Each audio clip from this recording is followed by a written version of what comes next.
صحیح بخاری حدیث نمبر 667۔ ابن شہاب نے محمود بن ربیع انصاری سے روایت کیا ہے کہ عتبان بن مالک انصاری رضی اللہ تعالی عنہ نابینا تھے اور وہ اپنی قوم کے امام تھے۔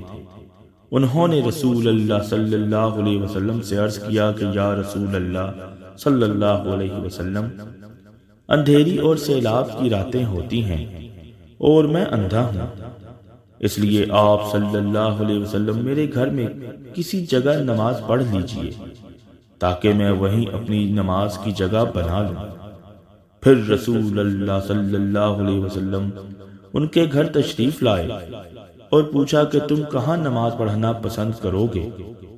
انہوں نے گھر میں ایک جگہ بتلا دی اور رسول اللہ صلی اللہ علیہ وسلم نے وہاں نماز پڑھی۔